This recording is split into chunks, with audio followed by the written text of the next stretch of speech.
organisation, and they'll wear their ignorance of technology like a badge of honour. And you'll know the people I'm talking about, because they're the guys when you say, oh yeah, we need to do this, and they'll be like, but I don't know nothing about computers, me. I think in a modern society, in a world that Michael and Philip have just described, saying that you're ignorant of technology is almost as bad as saying, I can't read. It's on that scale. It's no longer socially acceptable to be in that way. But equally, organisations have to change. They can't teach people, they can't treat people like they're idiots and they're ignorant to technology. Because guess what? Those same people are at home doing all of those wonderful things with technology. They're doing great things in their personal lives. So what we need to do is, hang on a minute, people are actually quite resilient in their personal lives. When was the last time someone from Facebook or Tesco or Amazon sent somebody round to your house? You know, guy in a white coat turns up, clipboard. Ever so sorry, we've changed the interface. We thought we might like to send you on a brief training course before. You know, that doesn't happen. And what do we do as individuals is, you know what, we might bitch and moan a bit about the changes, but fundamentally we suck it up and we get on with it. So why is it then when we turn up at the office that, who changed the finance system? I can't possibly use it and somebody's trained me.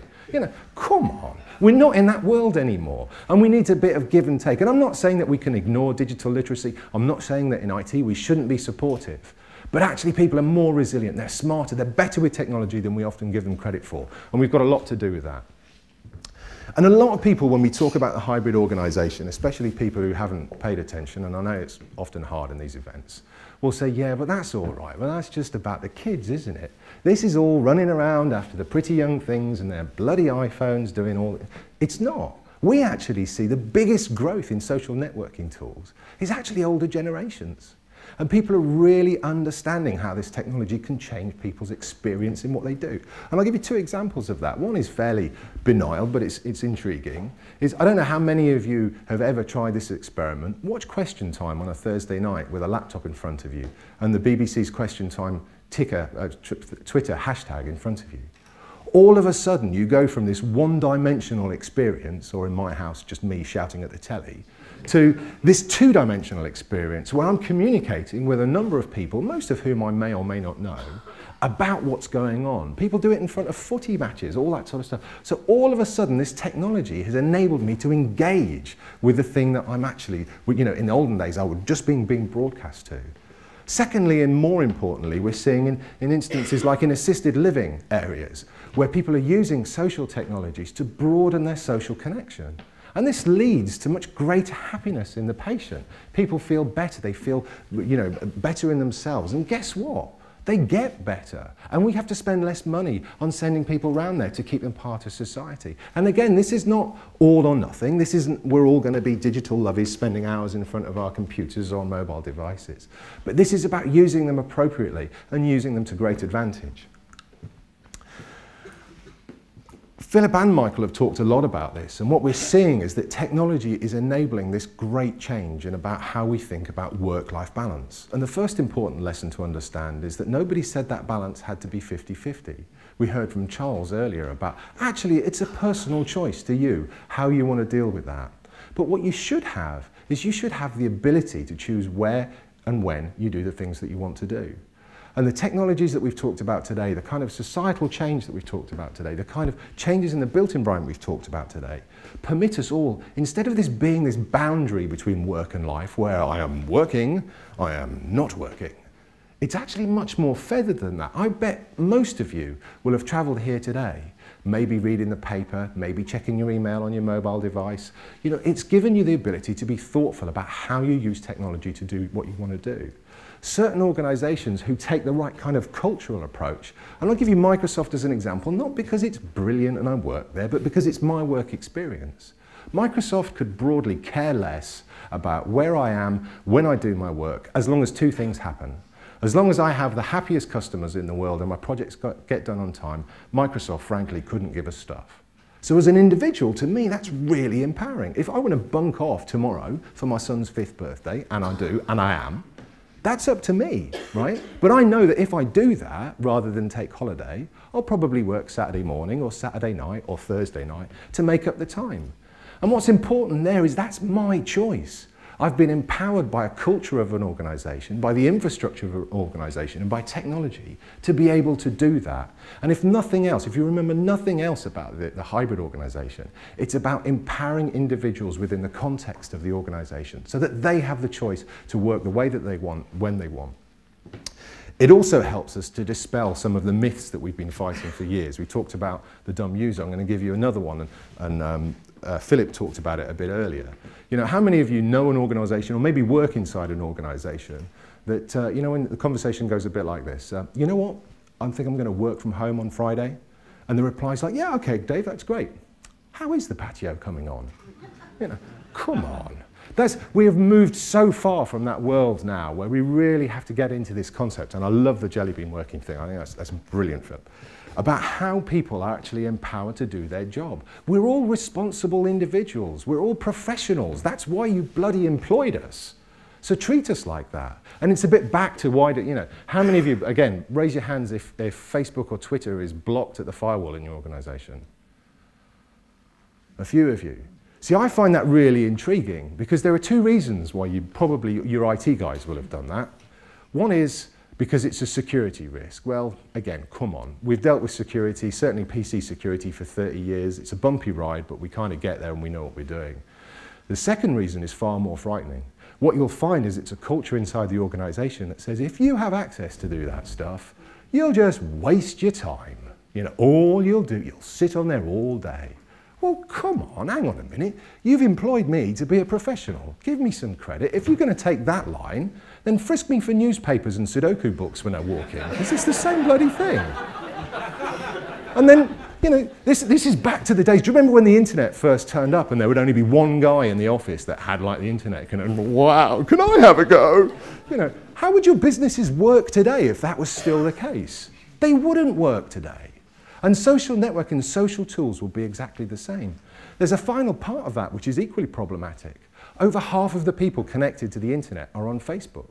We've seen 100 million people on Twitter. They're your customers, guys. They're people who use your products, use your services. And what your organization says if you cut them off is basically, la la la, not listening, not interested in what you have to say. And that's really, really bad because increasingly that's where the dialogue with your customers has to be. So it's all part of this organizational maturity. Treat people as professionals, give them the tools and empower them to have the choice in what they do. Because what we see alongside this consumerization of technology is this commoditization of technology. All of us carry increasingly sophisticated devices with us, but all of us care less and less about how it works. There's a little test I do every Christmas just to make sure that we're heading in the right direction. And if you're into technology, try this, it's fun. Typically, my wife will be doing the Christmas shopping, and we'll have got through the phase where she's been quite frustrated because I've done bugger all year, and she's left to do it all. And then Amazon's server will go down, or Tesco's server will go down, and she'll get quite irate because time's running out and presents have to be bought. So my little test is this. Sit her down and say, look, what you don't understand is that at this point in time, there are billions of electrons flowing the entire length of the planet through routers and switches and stuff. Can I just tell you, she doesn't care, right? She doesn't care. We don't care how that stuff works. It just has to work. It's a bit like when we get into a car, and there are probably some petrol heads in the organisation, so in the audience, so you're the only people who get this. But when was the last time you sat in the car and you put the key in and thought, at this precise moment, the fuel injector is pumping exactly the right amount of fuel to the right pressure. You don't care. So why should technology be any different?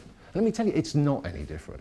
We have to understand that this commoditization happens. If your organizations spend time thinking about tools, it's actually time you're wasting. You should be thinking about tasks. You should be thinking about outcomes. If you spend your time worrying about how email works, you're in the wrong business, unless you're selling email. You've got to think about what's important to your organization. But as technologists, we're part of the problem. We always want to jump straight to the solution. And as a technologist, it's kind of like standing up at the beginning of the movie and just saying, Bruce Willis is a ghost. You know, ultimately, that's the destination. Ultimately, that's where you're going to end up. But you kind of miss the entire context of why that's important or relevant. And so think about the outcome. Don't jump to the solution straight away. And as IT, we've been on this history and we've kind of lost our way. We started off as guys, you know, with wacky hair and white lab coats, a little twinkle in our eye and a mainframe in a back room, and life was great. We hit the 70s and it was all about data processing and punch cards, you know. Nobody else knew what was going on. And then the 90s, our heyday, this was the knowledge economy, right? Nobody else in the planet knew how to make this stuff work except us. It was great. We had this power. People would come to us, we could help them, we could do stuff for them. But where we are today is we're still living that dream. We've forgotten that you all have changed around us. You all have got smarter about how you use technology. We still want to dumb it down for you. You're still dumb users. What would you know? It's complicated. You don't need to worry about technology. I'll look after it for you. We're not in that world anymore. And IT guys, we've got to think about how we deal with that. We've got to get back to our roots and get back closer to the business. Because for us, we've got to let go. Not completely. We're not going to walk away. But we've got to provide a safety net, a comfort blanket that gives you the basics of what you need, but allows you to have the choice about how you use technology to do the things that you want to do. Far too often, we spend our time thinking about the operational stuff. And I would guess in your parts of the business, it's probably broadly the same, especially now. We spend all our time, how can we do more for less? How do we keep the lights on? What are we going to do? And then if we're lucky, if we're really, really lucky, we'll have 5 minutes, maybe in the shower, maybe on the way into the office, where we'll think, how could I change the world? Well, we have to change that around. We have to.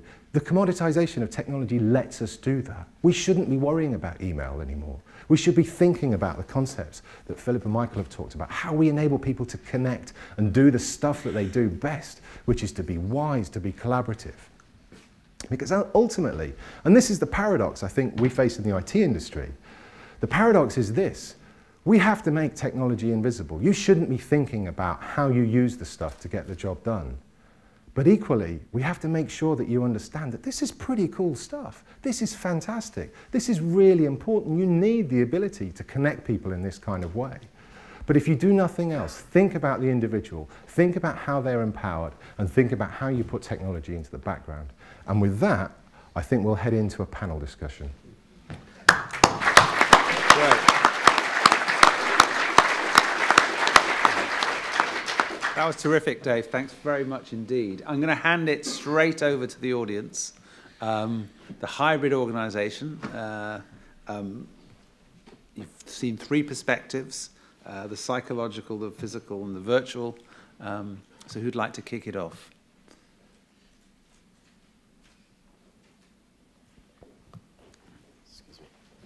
Okay. Sophie Eastwood from Holistic.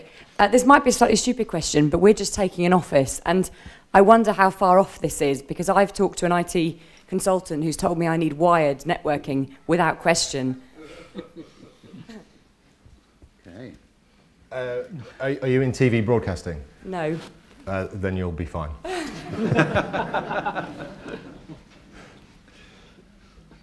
Will she need jelly beans, though? Absolutely. The challenge is, I mean, wireless networking has come a long way, right? The challenge we face often in old buildings is the infrastructure of those buildings is problematic. We're all fighting for bandwidth and wavelength, and so you'll find lots of conflicting things using the same frequency. But actually, in the last few years, we've done a lot better than that. Wireless technology's come a long way. And so I think there are ways and means of doing it. Part of the problem is I think the perception is still that it's cheaper to wire a building than it is to unwire a building. And I think that is often more the barrier than actually whether the thing's going to work or not. Okay. Philip, do you want to come back on this? Yes, I think obviously I'm a little bit biased, but I think there's actually no reason to put wires in. I mean, when you go to Microsoft's building in Amsterdam and you talk to their